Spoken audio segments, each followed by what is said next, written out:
Bonjour à tous, bienvenue sur Prodify. On continue les pépites crypto pour le prochain bull run. Alors aujourd'hui, je vais vous parler du Nakamoto Game de ticker NAKA, Naka. Alors pour vous dire la vérité, je ne devais pas vous le présenter aujourd'hui, c'était pas dans l'ordre de ma liste. Mais le problème, c'est que le token a explosé. Ce que j'entends par pépite, c'est des tokens inférieurs à 100 millions de market cap. Et vous voyez que là, on est actuellement à 94 millions. À savoir que quand j'ai fait ma fiche, de présentation de ce token, on était aux alentours de 20 millions de market cap. C'était en juin dernier, on était dans ces eaux-là et depuis, bah, ça a explosé, vous voyez, à la hausse, le market cap, puisque la market cap, c'est le prix du token multiplié par le nombre de tokens. Le prix a explosé donc, évidemment, la capitalisation, pardon, a également explosé. On a 94 millions. Normalement, je vous présente des tokens inférieurs à 100 millions. Bon, on est presque à 100 millions, donc c'est pour ça, je les fais passer en priorité, puisque si ça continue à pumper, on va peut-être dépasser les 100 millions. Donc voilà, je reste dans ma thématique de petit market cap. À savoir quand même que on est à 40% de dilution hein, sur ce token, donc en fully diluted, on est à 234 millions. Pour information, en juin dernier, on était à 20 millions de market cap et en fully diluted, on était aux alentours de 50 millions. Donc on était largement inférieur. Où est-ce qu'on peut, trouver ce token? Alors bien évidemment, il y a des échangeurs, centralisés, hein, comme KuCoin, Gate. Vous avez MEXC également d'assez connu et puis après vous avez bien évidemment le bon vieux, Uniswap en décentralisé sur le réseau Polygon.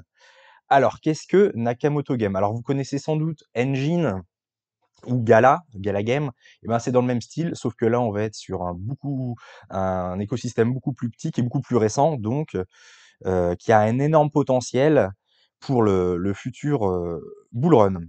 Vous voyez un peu le site, je vous le mettrai évidemment en description pour que vous puissiez consulter. Sur le site, vous pouvez également swapper vos tokens Naka. Ils ont fait un swap et puis vous pouvez stacker ces tokens, hein. C'est toujours bon à savoir.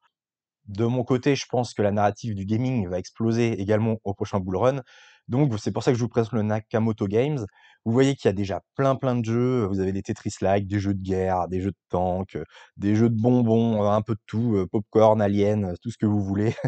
Des dragons, des jeux de baston, du billard, des zombies, enfin tout ce qu'il y a, un peu de tout. Voilà. Et c'est des play to earn. Donc, vous jouez, puis vous gagnez des tokens Naka. Voilà, que vous pouvez revendre ou que vous pouvez garder. Vous avez également une marketplace, hein, vous voyez, donc là, par exemple, on peut acheter des lands. Ils ont mis une marketplace en place. Vous avez, alors pour l'instant, il n'y a pas grand-chose, mais le Nakaverse, donc un métaverse relié à l'écosystème Naka. Il me semble qu'on peut acheter des lands, voilà, land sale. Vous pouvez acheter voilà, des parcelles de ce métaverse, hein, c'est en cours de construction. Et puis, si vous êtes intéressé par les NFT, vous avez des Nakapunk également que vous pouvez acheter. Vous voyez, c'est un écosystème assez complet, donc d'où mon intérêt pour ce token. Ensuite, niveau graphique, alors là, je me suis mis en weekly. On voit que on a eu un beau bottom pendant une bonne partie de 2022, et puis depuis début 2023, on a explosé. Alors ça équivaut à la hausse du Bitcoin. On a retracé un petit peu, puis après on a complètement explosé depuis. Vous voyez que depuis, si on prend les beaux bottoms de 2022, on est là à l'heure actuelle à x22 quoi, même x23 quasiment. X23, on a complètement explosé à la hausse. Donc est-ce qu'il faut acheter maintenant? Pas forcément. On reviendra sur ce sujet à la fin. Je voulais quand même vous montrer la courbe. Alors, quand c'est vraiment des grosses envolées comme ça, souvent, on se met en logarithmique. Alors moi, je suis pas fan du logarithmique, mais je voulais juste vous montrer quand même quand on est en logarithme, on voit qu'on peut mettre une belle trendline là. Donc, tant que cette trendline n'est pas brisée, bah écoutez, on est à la hausse. Donc, on rebondit dessus, tac, tac, tac, tac, ça monte, ça monte, ça monte. Et le jour où on pète cette trendline, ça peut être un signal de retournement. Mais comme je vous ai dit, moi, je suis pas fan du logarithme, donc on va rester en normal. Et si on reste en normal, et ben, qu'est-ce qu'on observe? Je vais vous la montrer, évidemment, une belle parabole. Alors, vous voyez, hop, on va faire comme ça, point haut, point bas, point haut. Vous voyez, je place ma parabole, vous voyez, on est un peu dans ce style-là. On suit une belle parabole, et une parabole, c'est pareil, ça monte pas jusqu'au ciel, au bout d'un moment, ça retrace. Donc pour l'instant, on suit la parabole. Dès que vous verrez qu'on est de l'autre côté de la ligne bleue, ça veut dire que potentiellement, on va retracer. Je vais repasser en daily, juste voir est-ce qu'on est plutôt en haut ou pas de montée? Alors évidemment, on va prendre les classiques. Si je prends le RSI pour l'instant, rien de particulier. Le RSI monte, on est en survente, mais pour l'instant, aucune divergence, donc rien de particulier au niveau du RSI.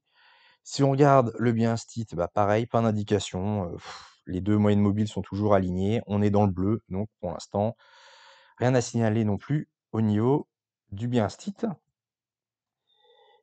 On peut se mettre des petites bandes de Bollinger, regarder un petit peu ce que ça donne, et ben, on les explose vers le haut. Pour l'instant, aucun retour vers la moyenne, donc les bandes de Bollinger ne nous indiquent pas non plus de retournement. Alors, maintenant, on va se poser la question, est-ce que c'est le moment d'acheter? Bien évidemment, quand c'est vertical comme ça, on n'achète jamais en vertical. Il aurait fallu acheter ici dans l'horizontal ou éventuellement sur le retracement, mais là, on est vertical, il faut surtout pas retracer. Alors, où est-ce qu'on achète?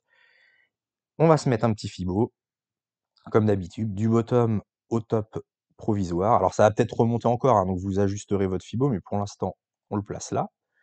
Bien évidemment, on va attendre cette zone entre les 60 centimes et les 35 centimes. Il faut que ça redescende là. Donc qu'est-ce qu'on peut espérer? Alors je vais l'allonger un peu. Qu'est-ce qu'on peut espérer? Ce qu'on attend. Donc ça monte, ça monte. Au bout d'un moment, ça va retracer. Alors, je vais me prendre un petit pinceau pour vous montrer. Ce que j'attends moi personnellement, alors c'est même pourquoi pas un petit dead cat band, donc pourquoi pas quelque chose comme ça. Premier arrêt, on rebondit, hop, ensuite dead cat band, donc rebond du chat mort, et là on arrive en zone de rechargement. Et là on surveille le prix. Si on voit quelque chose qui fait quelque chose comme ça, alors c'est Picasso, un W, hop, hop, hop, hop, hop, comme ça. Et bien là, dans ces cas-là, je vais enlever le Fibo. On est en zone de rechargement, on commence à faire des W sur le prix. Vous pouvez également regarder le Bienstit, voilà tous les indicateurs que j'utilise. Le RSI, s'il commence à avoir hop, je voulais juste enlever ça. Hop, j'enlève le Fibo. Et là, vous voyez, admettons, on est en zone de rechargement, on fait des W.